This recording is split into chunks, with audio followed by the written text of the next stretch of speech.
But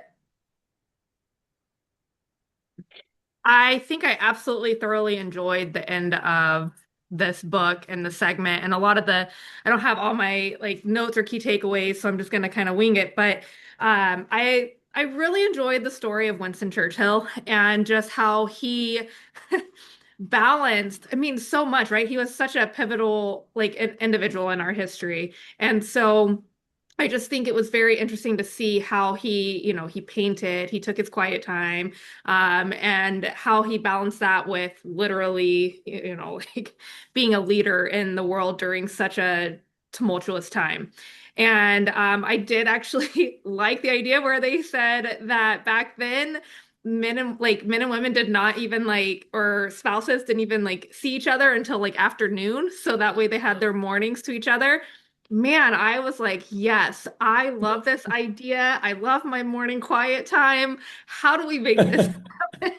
Nope, not gonna happen. I'm like, okay, this was a lost art that needs to come back. Um, but no, I did appreciate that time that, they kind of talked about that and how he would fill it with like taking the walks and painting. And he did like over 500 paintings or something in his lifetime. And he would go and he would observe paintings and then come back and see what he could remember. And I just thought that like how intentional that was. And, obviously for him, it did result in some of that stillness that he obviously did not get when trying to govern and lead, these countries and everything. And so I go back to like where I try to be very intentional. I love like my creative world, my job, my career is all about being creative. But I think what is missing is because I made creativity part of, what I do on the daily. I don't necessarily have that creative point of it's just for me to create that peace. I find peace when I'm doing things. However, right, when you attach that monetary value to it, I think that takes that stillness and inner peace away to a certain degree. And so it's just a matter of finding that activity or whatever that may be that can I can intentionally bring back into my life. And so, oh, there we go. And so with that, I think about like I know Chris has his hockey and he's got those sort of things. And so, whether that's yoga for me or it used to be running, but I don't run when it's anything less than like 50 degrees. It's just way too cold. Uh, so I need to find that again. And I think that intentional piece is I may be creative on the day-to-day basis, but when it's for my job, it's no longer that stillness and inner peace that I know I need in order to really execute at a whole different level. And so, yeah, I really thoroughly enjoyed how the book ended. There were a lot of great pieces of just how to incorporate, finding that hobby, going to sleep. That's another one, right? Like I do try to protect my sleep time because I do know how I perform with and without it. That's very hard when I live with a crazy, psychotic, always on level 10, go, go, go. So I do have to create those boundaries, and maybe I need to create those boundaries a little bit more and respect my boundaries that I create. But Are you saying that Chris is crazy, psychotic, always going, or I'm the night owl, she's the morning person. And so there's that weird flux in the evenings and in the mornings where she's up rousing around and I'm like, what are you doing? And then at night and she's like, what are you doing? Go to sleep. Like so yeah, really? So yeah, what time do you go to bed? I try to at least be ready around 9:30 and then at least asleep by 10. But for him, you it's don't like even another know. gear hits. Like I don't I'll be know. winding down and then all of a sudden it's just like, well, boom, let's go do this. It's like it's just like this creative burst of energy will hit me around 10 o'clock at night and it's like, I really gotta go to sleep, but nope, can't. Like and it's So, and what do you, and how late are you up till? I mean, last night was I saw about 11:30, I want to say, before I finally fell asleep. Some nights it's 1 a.m. because I'll wake Like it up would just and be like he's still awake. I would just be going and just What are you doing? writing stuff down, whatever it is. And it's just like so, and that's how it's always been. But yes, we do have that. Like, luckily, we both like from 1 to 5 o'clock to be asleep. We like that. We've got that going. So, like, Just got to figure out Yeah. that overlap. But Yeah. no, she's absolutely the morning person. I'm the night person, and so yeah, it's. A way to protect that sleep. But it's not a surprise after 14 years. Let's It's be not, I real. never said it was a surprise. I think it's just more and more to the level of, all right, you got to go to bed. You got to stop. I'll be on my way to sleep and he'll And burst into then, the room and be Chris, like, what oh, time do you hey. wake up? My alarm is usually set for 5:30. And no, Or, what yours, oh, Chris? Chris. Oh, I mean, it can depend. Sometimes it's like there are the days where it's the 6:30, few and far between. But oftentimes it could be 7:45, 8, and I'll just be like, all right, here we go. And then we're just running in. Like maybe we've seen nine. That We've also happens. seen phone calls This to wake weekend, you up yeah, because true. you didn't wake up. No, this weekend after I hadn't played hockey in a Chris was month, like, different stuff. But Wow. Friday night was hockey. All day Saturday was snow plowing and moving stuff out of the cabin. And we went to bed at what, about midnight Saturday night. And I didn't wake up till 11. Like it was just Yeah, that was which crazy. is way past Crystal's bedtime, midnight, by the wait. way. Oh yeah, way past. But But I was still up, I think at like 7:30. I was like, all right, gotta get the day going. Um, but yeah, I mean, all of that. Uh, Great book, great ending, a lot of key pieces to kind of take away and ultimately find ways to be intentional about that. Whether it is the solitude, it's the hobby, it's the stillness, it's the quiet, it's the space that I can create to think, but also not think. So I really I did enjoy this book. I wasn't sure at first. I like the stories, but the way it progressed, I truly appreciate how he brought it all together and showed us different ways that no matter who you are, where you're at in your life, your journey, that there are ways you can find that stillness, and I think it is very pivotal to do so. absolutely. Well, I will take it away from there. And yes, I did like how at the very end of the book, this whole point where it just kind of became rapid fire with the chapters got a little shorter and it was just like one thing after another. I was like, this book's almost done. It's going to be another, because that Winston Churchill, that was a long chapter. And to her point, that was fascinating. Like I had no Mhm. idea of all this, uh, and that's been cool about this whole book. Same thing with JFK earlier in the last week. Like we're just there's a lot of stuff that is shedding light onto these pivotal people in historical context. I had no idea. Maybe I need to read another book. Who knows? But the big ones for me out of this last one were as I was sitting back and reflecting on the take a walk, as simple as that is. And this weekend, like I said, just with where our cabin's at, and it's a lot of work, but it's work that I love because it gets us to the cabin. And it's a half a mile road, like it's the last little bit. We had 2.5 feet of snow that hadn't been touched yet. And we're on the snowblower and just going back and forth, just kind of in the woods, in nature, no one else around. Like, got my podcast in and I'm just listening and you just kind of zone and I'm at peace out there and you're out in the middle of nowhere, Alaska, and you're just going back in there and just taking a walk. I also intentionally do this during the workday, and this is one of the things where it's like if about every hour to an hour and a half, I will get up and I'll take a walk around the strip mall that we're in, where the office is located. And I've just found like what a recentering, just like in the craziness of a day in an insurance office, which has been wild over this last month with the different 40 below, the amount of freeze ups, the amount of car accidents, like it's been nuts. And so taking that time to reset, to find that stillness, those many spots in the day, as I'm looking through this, the building of a routine. As I look back specifically on that one, where I would say probably from when I took over the office in 2014 till about 2020, you could script things out. That was when I did have a better sleep schedule. There were so many things because I was holding myself to a better routine. And I think of what have the last 5 to 6 years been.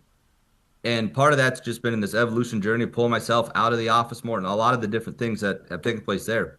But it's less of a structured routine than I've ever had. And this was a great reminder to go back to, even if the week itself looks differently, intentionally scheduling out like what each day looks like. For example, like Wednesdays now, these are my work on myself Wednesdays. Starts off, just rolled out of our mastermind group, roll right into book club. I work from home and work on the office instead of in it on the Wednesday. So it's like, okay, that's part of my week, but just creating out the what that routine looks like, and sitting down and just holding myself to that and letting the structure be the springboard to spontaneity. I forget which book we got that from years ago, but I have loved that line so much of just let structure be the springboard to spontaneity. And it allows you to do these other things, but you always have a routine that you can fall back to that you know you're always going to be moving things forward. So I love that one. And one that really hit a chord with me was the getting rid of your stuff. Is it still serving you? Is it still there? And, part of it is I look at, we've been in this house now going on 11 years, and we've absolutely accumulated, like, and I look back Too at, like, much. there's a lot of stuff that we had or that we didn't have, and we were just fine without it. Why do we have all this extra stuff? And why did we not clear out the old stuff that was purchased as a replacement for it? Like, no, you don't need multiples of certain things, whatever it is. And so this is a task, I think, at the beginning of this year where I look at it where it's like, okay, bring yourself up, getting that clarity, getting the cleanliness back, and it's not like this is a full blown hoarder's house. I want to be very clear on that. But it is stuff where it's like, yeah, there's a lot of extra stuff that hasn't been touched in a couple years or whatever. It's like it's no longer serving its purpose. And if I absolutely needed to get it again, could I? Yes. But if I haven't used it in 2 to 3 years, am I going to use it in the next 2 to 3? Probably not. Life is changing, doing different things, and it's like, and that's fine. So I love this. And last but not least on this one, on the finding a hobby and just how important that can be for the release. I said for me in the last few years, getting back into hockey with the level that I have, I've always loved it, grew up playing it, but now just intentionally getting back out on the ice every week and the release that is, and it is just so freeing. I look forward to it every Friday afternoon. Go play hockey, and it's with a great group of people, and it is so much fun just being back out on the ice. That is absolutely one of my favorite. In the summer, it's the golf. Get out and have fun there. But whatever it is, just having that hobby, that release, it's the camping with the trailer where it's like we hook up and there's that freeing sense and everything else. There's a lot of stuff going on. The office is busy. It doesn't matter. It's go out, have fun, just be present in the moment with wherever you're at. And I think that's super important. So absolutely, I love this book. I've enjoyed Ryan Holiday's stuff I know this is the third one of his that we've done. I'm not opposed to more of them now.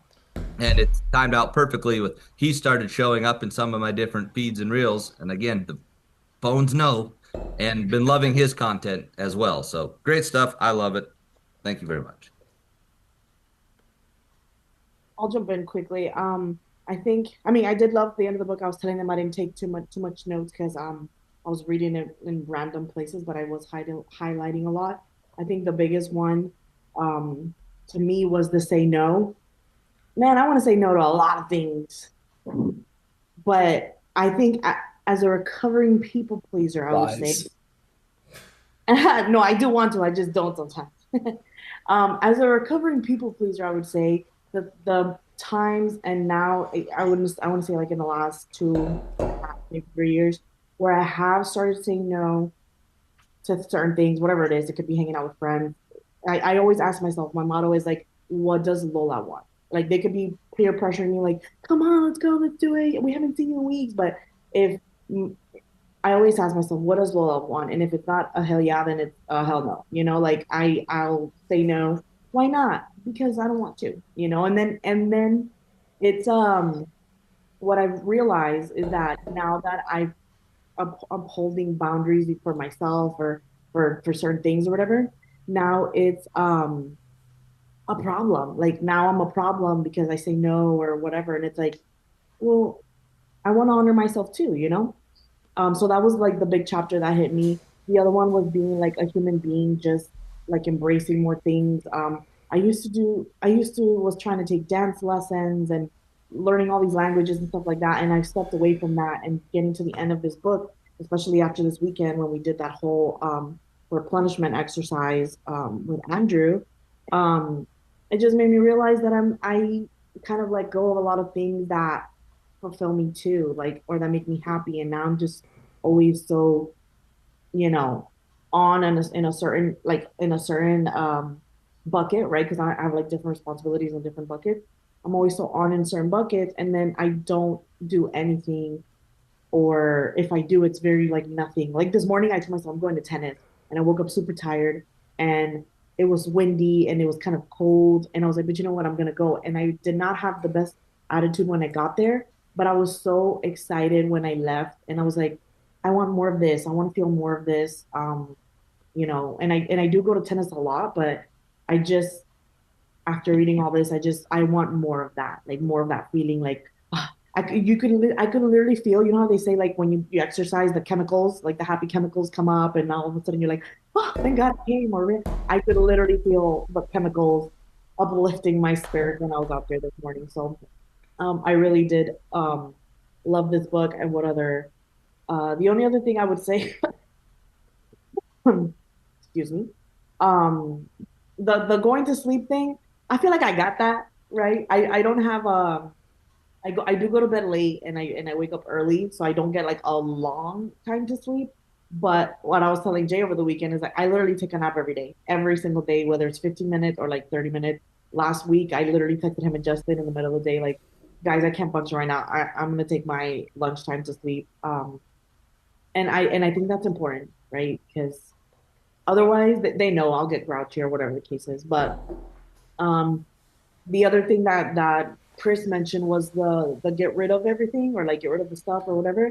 I love that because you know how they always say, oh, things hold energy or whatever they're always saying. I do feel like things, some whatever it is, it could be a pen or a phone or a shirt, or they have certain smells, they evoke certain emotions or make you think of certain things or whatever. And I just feel like getting rid of anything that you no longer use.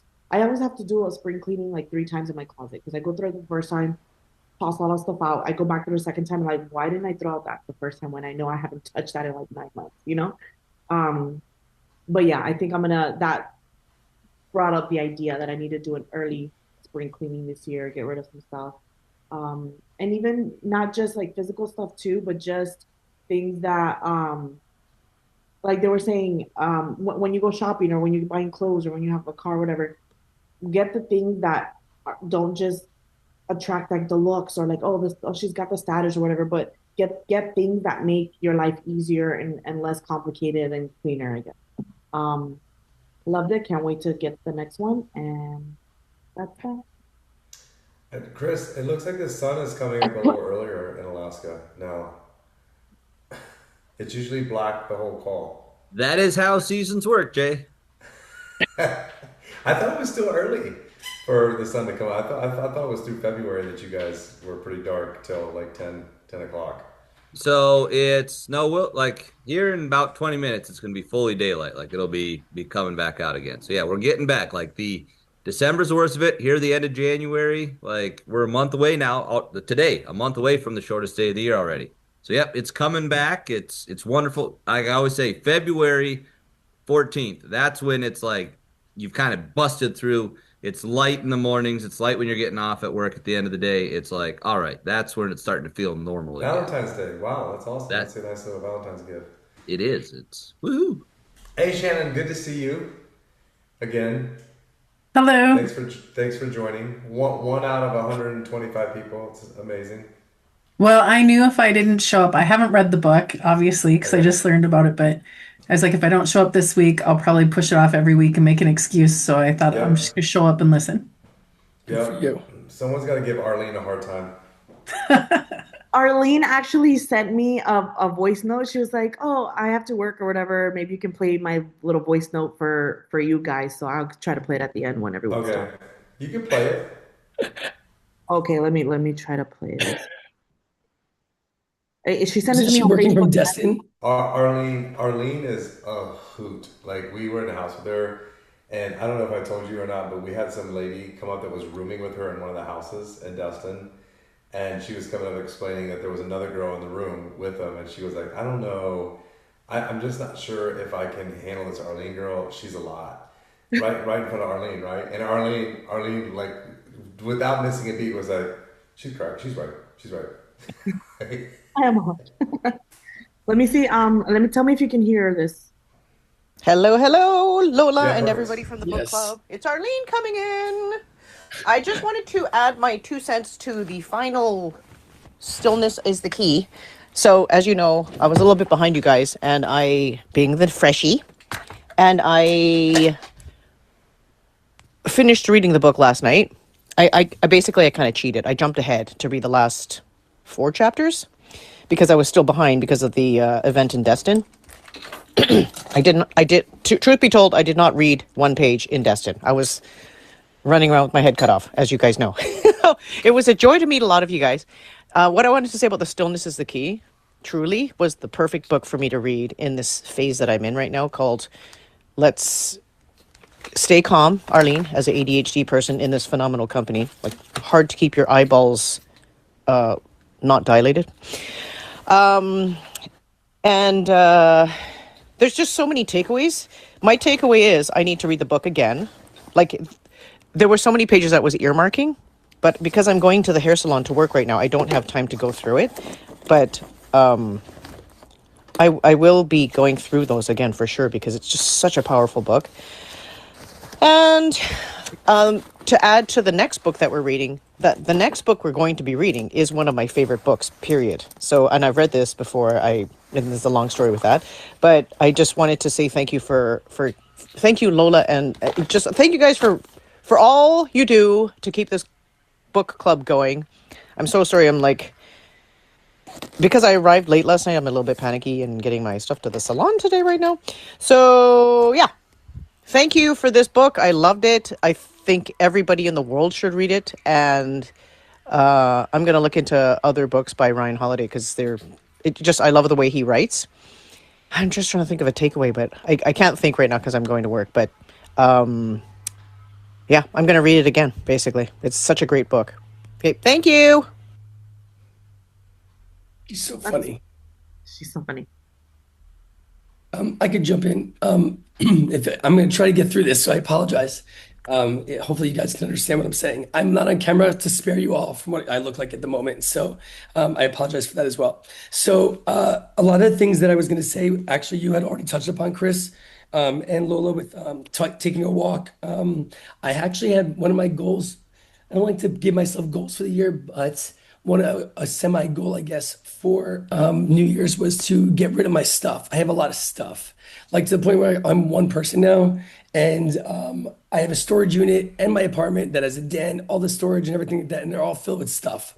So it's time to get rid of things. So I've been slowly but surely donating, selling, repurposing, that kind of fun stuff. So it is a process. I never really knew what's the word, how strongly I felt about an object or something that I have, then when you're trying to get rid of it. For some reason, it's a really strange feeling. I don't know how to explain it. But there were a couple other things that stood out to me throughout the book, like I said last time. I just highlighted a few things.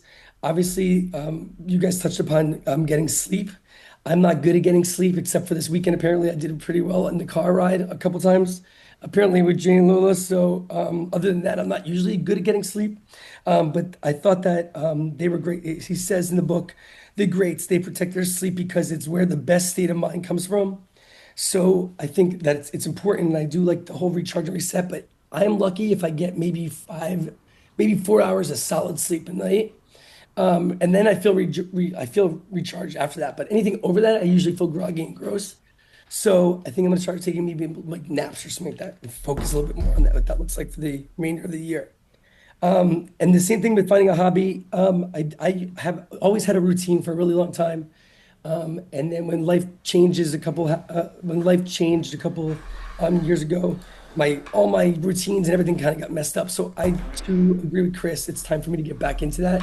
So it's a refocused time for me in 2026. So I'm looking forward to doing that. I have a couple hobbies. Planting is one of them. I play with my plants. I know it sounds funny to say out loud, but the plants kind of soothe me. They make me happy. They can't talk back. And I just like to see them grow and do it. So it's my way of kind of not killing people, I guess, you know. I feel like it will just help me. It helps me get through anything I'm kind of dealing with or whatever. I have a few other hobbies that I'll spare you of, but those are good ones. And then I loved this chapter about escapism, because I thought it was actually a really a good play on different things that I work with. So it says, despair and restlessness go together. The problem is that you can't flee despair. You can't escape with your body problems that exist in your mind and soul. You can't run away from your choices. You can only fix them with better choices. So this is something that I have always been, unfortunately, fighting in my mind. and have always been dealing with, in terms of like all the chatter, if you will, in my brain, and how to turn it off and kind of how to escape it. My favorite part of that chapter is on the next page when he says, "When you defer and delay, interest is accumulating. The bill still comes due, and it will be even harder to afford it then than it will be right now. The one thing you can't escape in your life is yourself."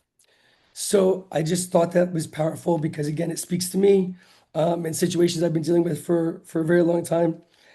So that was to me was a great way to end the book. I too loved this book, and I like Arlene said, we'll read it again because I think there were things that I maybe might have overlooked or missed, or maybe not taken it as big of an impact as I should have had it. But I have post-its all over this book, highlighted all over the place. And I really think this book was written, or at least we picked it for book club because the things I was working on. So thank you for this book. This was a really good one. I really appreciate it. And I'm sorry for my voice. Hi, I'll run in here. Uh, in the indomitable words of Stephen Bartlett, uh, in terms of storytelling, I think that, I mean, this section, this last third of this book, I just, it was just magnificent.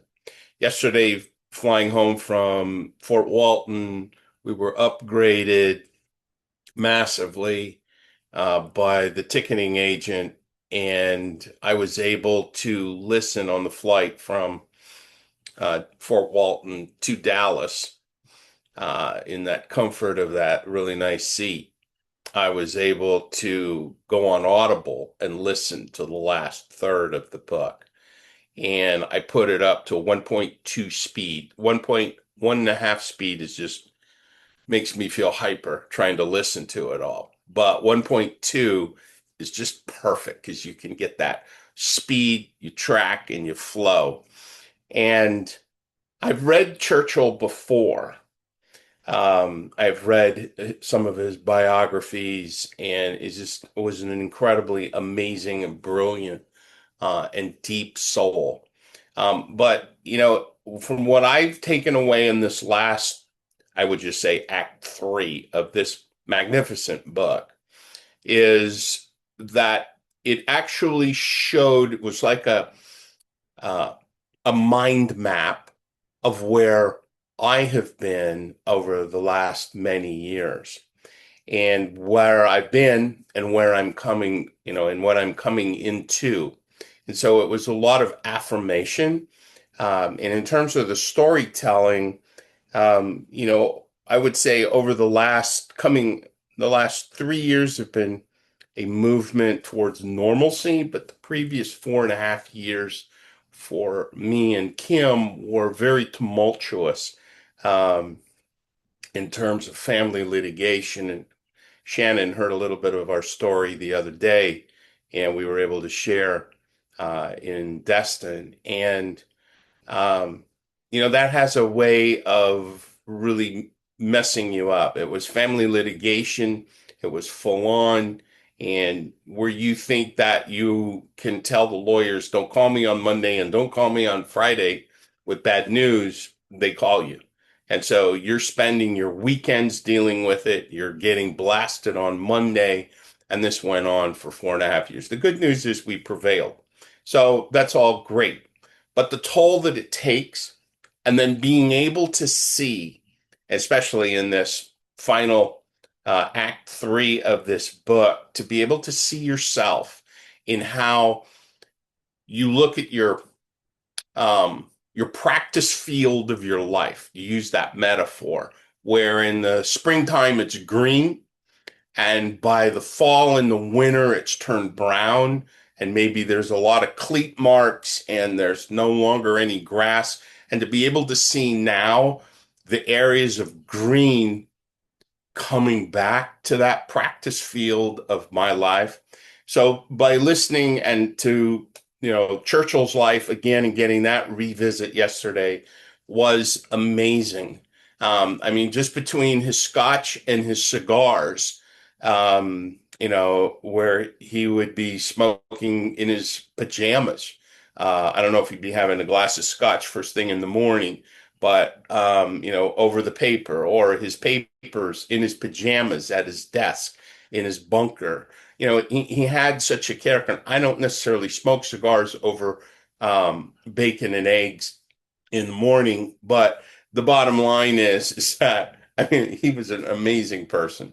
But the point is that to be able to see your life and to be able to have a book, to be able to say, okay, here are the green sections of my personal life that have become green again without going through. I mean, the rest, the walking, the exercise, the routine, all of those areas that we make New Year's resolutions towards, or we begin the whole practice of that a month and a half before, so that when January the 1st comes, we've already hit the road on it. I just feel that this book just said, you're there. It's happening. And so I just wanted to express that to you. And it was a great book. The part that I think I ended with mostly that I thought was very unique was be a human being instead of a human doing. That was very powerful. Thanks.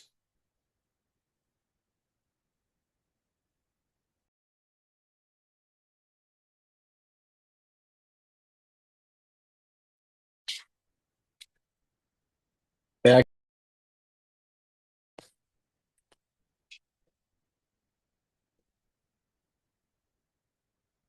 yay, nay, anyone? Yeah, I can see a thumbs up. Sorry, I'm on my phone. I just got out of the car.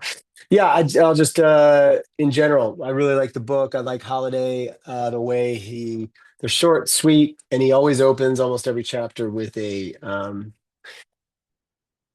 just a perspective from historic, someone from history. You were just talking about Churchill, uh, Kobe Bryant, Tiger Woods, some obscure, baseball player we've maybe never heard of. Just very relatable, and then ties to choose virtue, choose believe in a higher power, all those different themes. So I still actually have a few chapters left, but really, really enjoy it. It's an easy read and it's easily applicable. Obstacle the Way is still one of my favorite books. I've referred many, many people to. In fact, that was his first book at early 20s or whatever he was, and he's quoting stoicism and just Marcus Aurelius and just that theme. Dude has got to be Ryan Holiday has got to be a pretty zenned out guy in my impression. Like he's got a bookstore in Texas. Like I just picture a real chill, very well balanced human. So again, I mean, any of those themes have been good. I still just kind of I think I said it last week. The one that just kind of sticks with me because I have kids who I'm trying to reinforce this to, that summarizes the entire theme of the book club is those who do not read are at no more advantage than those who cannot read. And I think that's kind of a theme of our time each week. So let's keep. I'm on board with the next Ryan Holiday book when he comes out with it. Darren, looks like it's a little cold in North Carolina. Not really used to you Dude, seeing yeah, wearing Lola's jackets. talking about something. I just got out of the car. She's saying something about it was a little cold and windy. We're expecting like ice or snowmageddon this weekend with the entire 19 mid-Atlantic. inches of snow. Yeah, yeah, yeah. That's not happening, dude. I guarantee you. It looks like we're getting But more go get your ice. groceries. Go to Walmart, getting all those Oh no, no. lines. I have a list of things I'm supposed to get. So yeah, Stack up. like Get your water. Get all that stuff. And bring thanks snow, for no ice. joining us on here, Darren. Uh, so I I loved how he tied a lot of people that like JFK. I didn't know that side of JFK. That you don't really hear that side of JFK from a presidential standpoint. I mean, because really his legacy was being assassinated, and like it didn't kind of talk about all the pre stuff and his problems with women, and then Tiger Woods. Kind of just where his base came from, and then like how he just kind of broke Tiger Woods down. Even Michael Jordan, like in his acceptance speech to the Hall of Fame, he was still dealing with anger issues from, someone that says a fan, not even players, and but how he channeled that differently than most people do, right? A lot of people channel anger and it really hinders him, but he found a way for it to actually make him better. And then Winston Churchill, obviously a legend, of someone that did a lot of stuff for the world, not just for the UK. And then a lot of the stuff that he talked about, it just makes me feel good about what I do. Like I take walks every day. I have a routine every single day, and it feels weird when I don't. Sleep, like for me, like your thing, Chris, where you get this energy. If you started getting up at 5:30 in the morning with Crystal, you would not be up till midnight. You could reset your sleep pattern very, very easily, which is really healthy as far as in circadian rhythm and all of that. So, and not that you want to change that, but for me, I did it for health purposes because I was that night owl. 1 o'clock was a norm for me. And then, I would, sometimes have to get up at 6 or 7 or, even earlier. So for me, sleep has been a huge priority. And I think that's why I'm so healthy, why I feel younger than I am, because sleep is the most important thing that I do, all the time. And then hobbies. So I picked up a new hobby playing paddle, and I love golf. And like this morning I went to play, and it's funny when you have hobbies that you really enjoy, getting up out of the bed early in the morning is not hard. Like if I play golf, it's really easy for me to get up at 5:30 in the morning, take a shower, be on the golf course by 6:30, 7 o'clock. It's just very easy. I look forward to it. And then paddle this morning, same thing. I got up at 5:30, was on the court at 6:30 this morning, like no one's out moving. And then, I'm driving home and I'm like, it's literally the only time with hobbies that I do have stillness, because I'm in that game and I'm thinking about what I'm doing. And like you said, hockey, on Fridays, you're not thinking about anything, because if you are, you're not going to play well. And if I find myself not playing well in any of those, I just know my mind's not there. And so the thing is you have to do that when you're in work. When you're in a work day, if you're not doing well in the work day, then you got to find a way to get that stillness back. And that's, what I do with meditation, which sometimes ends up in a nap for 15 or 20 minutes. But I really, my wife at first didn't understand the golf thing. And now that she plays paddle, she's like, I get it. Like my mind stops as I'm doing, playing paddle, and my mind stops, when I'm doing these certain things. So I think, he did a really, really good job, I think, of lighting this up. And then there was this one thing in here that I really liked that he said, always remember others may hate you, but those who hate you don't win unless you hate them. And then you will destroy yourself. Which I just really like, because I feel like a lot of times people have, when someone doesn't like them, they spend all this energy on caring about that person not liking them, and it eats them up more than the person that actually doesn't like the person, So, and the fact of the matter is everyone's not going to like you, right? You're going to speak only to certain people, and certain people you're not going to speak to. Like, Ron and I met, we clicked. Shannon and I clicked. There's just certain people you click with, and there's certain people that, they're either have an ego, they're intimidated by you, whatever it may be. Usually if someone has that kind of energy towards you, it's usually more about them than you, but people make it about them, they take it personal. So I think this is a great, great book, and I think it was a great book to start the year off. I think the next book, who said it? Who read it already? I think someone said they read it already, right? That was in here. Anyways, I think it was my Arlene. wife, Arlene. Oh, that's right. Arlene said she already read it. So I'm really looking forward to this next book. I think it's going to be a great tag on. It's a very easy read. It's very short chapters, so it's just kind of like tidbits of information that we go through. Basically, what I've scrolled through. But what a great book. What a great way to start the year off. And super happy to be on this journey with you guys. And if you guys have anybody that you want to ever invite on this thing, Darren, I got to say this. I know sometimes you're busy and you can't show up all the time, but I'm impressed that you've been here this long, and that you're committed to reading these books and doing this with us. So I really appreciate it. It motivates me, seeing you show up here and be consistent for the last 3-4 years that you've been, showing up to this thing. And, obviously Chris and Lola and Justin, always showing up, but it impresses me that you're still here and you make an effort. So thanks for that. 'Cause it inspires me and it keeps me accountable as well. No, of course. I think it's a good pause in the middle of the week when, whenever I don't have conflict for sure, I'm here. Yeah. Well, guys, on to the next book. I will see you next Wednesday. I have a crazy weekend, and then I've got a little lull of time before February gets nuts. So I'm gonna try to have some stillness after this weekend, and I think this next book will help even drive that home further. So thank you guys. Thank you, Shannon. Thank Have a good you. week, Thanks, guys. Ron. Thanks for coming this weekend, bud. Bye, everybody. Bye, everyone. We're all